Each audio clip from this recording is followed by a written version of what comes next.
Olá, meus amigos! Bem-vindos mais uma vez ao espaço do Grilo Falante, o seu espaço para boas conversas literárias. Eu tenho aqui hoje algo muito interessante.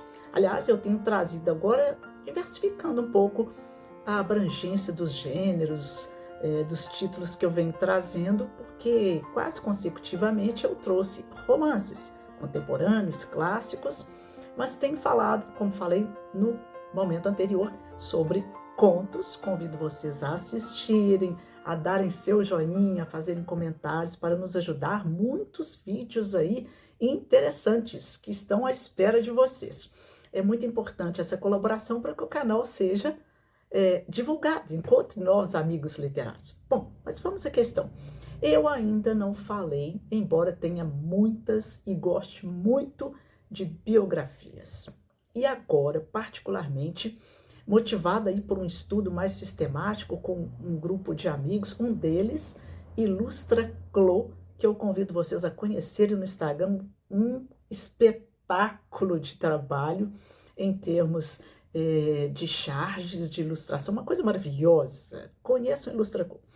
Mas estamos conversando sobre Hannah Arendt e decidimos também, antes de nos aprofundarmos nos temas, nas obras específicas dela, lermos também biografias. Vamos trocar ideias, fazer comparações sobre alguns títulos biográficos a respeito dessa mulher fantástica, não é? Que é Hannah Arendt. E esse título aqui é da Anne Eberlein. Ai, eu com minha pronúncia, não é, amigos? E eu ainda vou dizer algo para vocês. Eu não terminei de ler. É a primeira vez que eu faço isso também. Além de trazer uma biografia, eu estou tão empolgada, estou em processo, já quase finalizando, mas estou lendo assim, muito devagar. Amigos, digo a vocês, passando cada página bem devagar, grifando, escrevendo, que eu faço isso. Por isso que eu gosto de livro físico, inclusive, que me ajuda a memorizar, a depois eu reler, saber onde exatamente tem algo, né? Que eu falo, onde está uma passagem. Então, quando você grifa, faz comentários, isso ajuda muito. Mas, e essa edição aqui da Companhia das Letras, da Anne Eberlein, eu gostaria de apresentar a vocês a autora. Eu sempre gosto de fazer isso, que eu acho que é com respeito, né? Quem se dedicou, ainda mais uma biografia. Anne Eberlein nasceu em Malmö, na Suécia. É escritora e doutora em teologia e ética, autora de mais de dezena de livros, foi pesquisadora e professora da Universidade de Estocolmo e da Universidade de Lund. É uma escritora jovem, a meu ver, né? Para mim ela é jovem. E dedicou-se com tal esmero à pesquisa biográfica de Hannah Arendt, que merece aqui alguns comentários. Eu, particularmente, gosto de biografias, e principalmente biografias de escritores, de filósofos. Por quê? Porque eles estão produzindo uma obra num contexto, né? Essa palavra, para nós, da teoria literária, ela é importantíssima. Contexto agencia muitas questões, muitas das vezes pode jogar luzes sobre o passado, a partir daquela situação do contexto fazer uma leitura também prospectiva, né? O que virá, mas também tem essa importância, a meu ver, inquestionável, que é de compreender o momento em que se vive. E tem algumas questões aqui, eu não vou ficar falando na ordem dos capítulos que eu li, o que eu li. Claro, é uma biografia, vai falar de Hannah desde muito jovem, filha de uma família judia, não praticante, intelectualizada, e quando ela se torna jovem, ela já inicia os estudos dentro da área da filosofia, da teologia também. Ela lê Kant, é muito importante como uma situação assim, eu acho que de fortalecimento, de compreensão da construção de uma linha de pensamento, porque estamos falando de uma a princípio de uma filósofa, quem são os seus tutores intelectuais, quais eram as suas leituras. Então vamos falar de Kant, vamos falar, veja só, que coisa maravilhosa. Maquiavel, ela também tem leitura, Maquiavel tem uma participação na construção do pensamento dela, e claro, Martin Heidegger, que ela vai conhecer na universidade, muito jovem, ele já é um professor que substituiu Husserl, né, que é o fenomenologista, o pai do existencialismo, e Kierkegaard, perdoe-me, Heidegger era discípulo de Husserl e vai substituí-lo na universidade. E nessa substituição, ele jovem, acaba se tornando um professor altamente carismático, que atraía os alunos, era um fervor ser aluno dele, até o momento em que, inclusive, quando ele escreve Ser e Tempo, que vai ser o seu clássico, é um filósofo maravilhoso. E ela, jovem, também entusiasmada por aquele professor, acaba criando vínculos, torna-se amante dele durante muitos anos. Olha só, isso é algo impressionante. Por quê? Nós não sabemos, não fica claro, se essa atração de Hannah por Heidegger e dele por ela, se tem, acredito que tenha, toda uma motivação intelectual, mas houve também, né, um sentimento que perdurou durante muitos anos. Tanto que quando Heidegger, em 33, ela vai para a Alemanha, refugiando-se, porque as perseguições, em 33, quando Hitler assume a chancelaria da Alemanha, o partido nazista crescendo, a perseguição, não é, aos judeus ali está muito frequente, muito violenta já, ela vai para a França, e junto com seu marido na época. E lá ela continua correspondendo, mesmo casada, correspondendo-se com Heidegger, e depois, quando ela tem notícias da adesão dele ao nazismo, torna-se reitor da universidade, de forma cúmplice ali de toda aquela situação de perseguição, de horror mesmo que é o nazista naquele momento, ela não acredita, ela quer uma comprovação, ela escreve cartas para ele, ele responde laconicamente, até que a verdade vem à tona. E ela fala que isso, ela viaja até, ela volta um período posterior à Alemanha, conversa com ele, e aí ela realmente chega à conclusão que a participação foi efetiva e ela não o perdoa.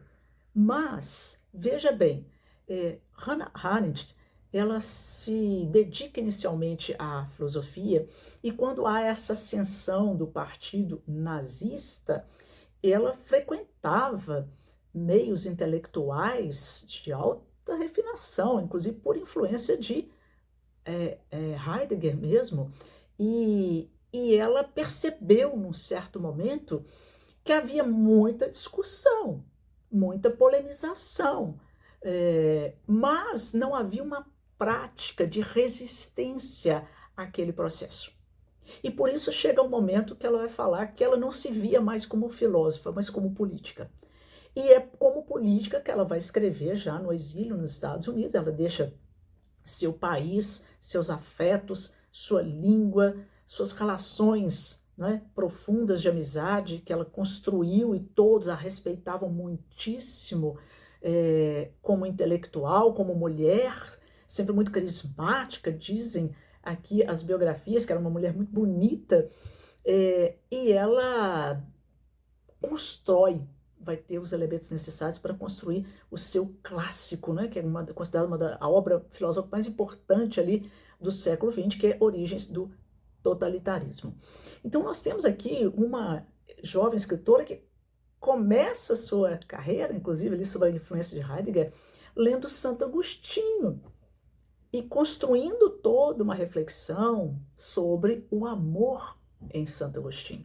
Olha que diversidade, como ela era curiosa no melhor sentido da palavra, e entrou por vários territórios preparatórios para amadurecer como intelectual.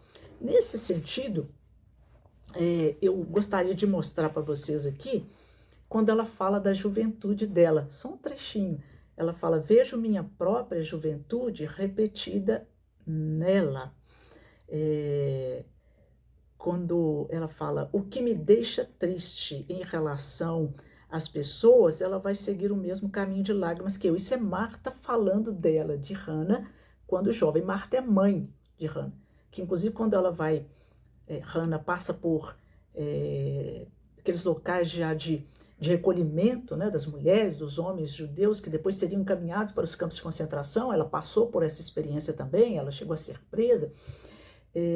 Ela se separou da mãe e separou do marido, né, porque eles foram para lugares diferentes. A mãe estava acolhida na casa de uma amiga, num lugar mais distante, o marido também no outro centro de recolhimento, né, que seria depois por estratégia, né, pela logística de Eichmann, que aqueles homens e aquelas mulheres seriam encaminhados para um campo de concentração. E numa circunstância como essa, ela consegue fugir. E depois vai encontrar-se com o seu marido, numa obra, aspas, do acaso, numa cidadezinha, Montalban, se não me engano, e depois eles vão para os Estados Unidos. E nesta retirada, nesse processo de retirada, olha que coisa fantástica, olha o nível de relação como era na época. Ela vai se encontrar ali na fronteira da Espanha com Walter Benjamin. Eles estão ali esperando que se abrisse a fronteira, porque ela foi recentemente fechada, para irem para Portugal e de Portugal para os Estados Unidos. E aí nós sabemos da tragédia. Embora ela tenha conversado, isso é relatado aqui, várias vezes com Benjamin, porque ele sempre falava do suicídio, e ela confessa que quando estava num dos campos, ela pensou no suicídio. Ela falou assim: mas o suicídio é uma questão para questões íntimas particulares. A minha questão é coletiva. A minha questão é histórica. Se ela se suicidasse, ela estaria fazendo exatamente o que esperavam dela. A fraqueza, a retirada, não é? A submissão. Então ela conversa sobre isso com o Benjamin, mas ele era muito tímido, muito introspectivo, tomava medicações fortes, ele parece que ele tinha crises de dores crônicas, e quando fecham a fronteira, ele também está ainda muito magoado, porque quando ele fugiu, muitos originais dele foram destruídos pelos nazistas quando invadiram o apartamento dele. Então ele se sentiu alvejado já, e acaba, infelizmente, cometendo suicídio. E ela vai falar que ele deixou com ela, isso é narrado aqui também, o manuscrito da teoria da história. E ela, enquanto esperava que também a fronteira se abrisse, depois do suicídio dele, ela e o marido passam tardes lendo, conversando, conjecturando e lendo a teoria da história de Benjamin. Olha que coisa incrível! São histórias aqui maravilhosas. E a mãe fala dela, olha, continuando aqui, né? Eu vou voltar aqui. Mas suponho que ninguém pode escapar ao destino. Ó. Quem me dera que fosse mais parecida com seu pai. A família Arendt é bem mais robusta emocionalmente e por isso tem muito mais facilidade em lidar com a vida com gente desse tipo. Olha, eu fiquei assim, eu estou maravilhada. Eu estou em processo de leitura, como eu disse a vocês. Mas agora eu vou só para finalizar aqui, o nosso encontro hoje vai breve, porque depois eu volto falando da totalidade da leitura.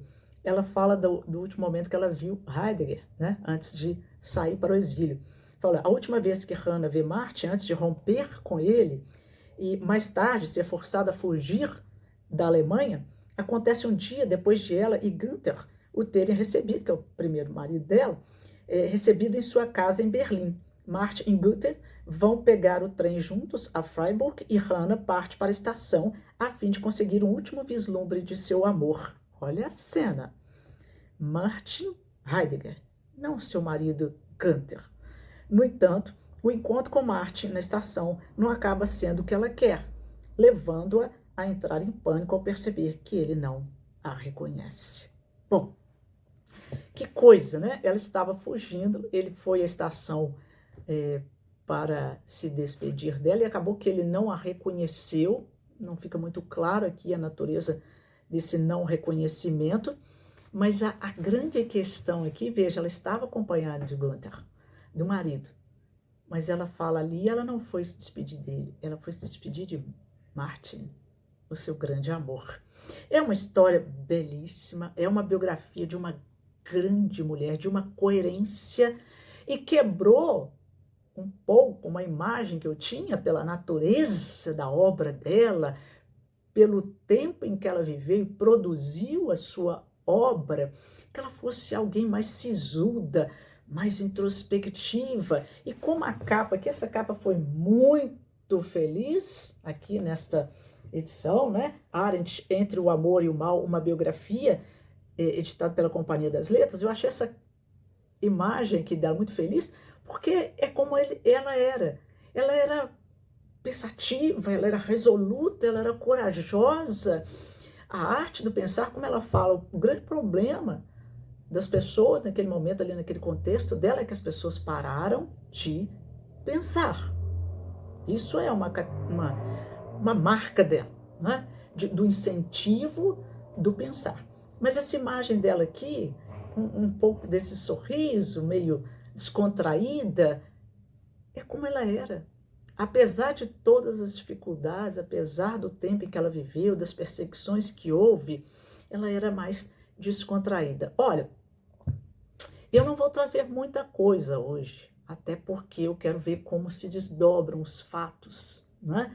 Como que todo esse processo dela até chegar aos Estados Unidos, já faz mais de 50 anos que ela nos deixou, como tudo isso aconteceu. Mas eu digo a vocês, esta biografia da Anne Heberlein é maravilhosa. Aconselho quem quer conhecer melhor o pensamento de Hannah Arendt, né, que o julgamento de Eichmann em Jerusalém, ela elaborou o conceito de banalidade do mal que rompe, não é, com o que conhecíamos sobre o mal até aquele momento. Né? Faz uma análise profunda da conduta de Eichmann durante o julgamento dele em Jerusalém. Ele foi o único daquela grupo mais seleto, né, que estava sempre junto a Hitler, que não foi julgado perdi aqui o nome da cidade, mas vou lembrar daqui a pouquinho. Ele foi julgado em Jerusalém. Né? E ela assistiu ao julgamento.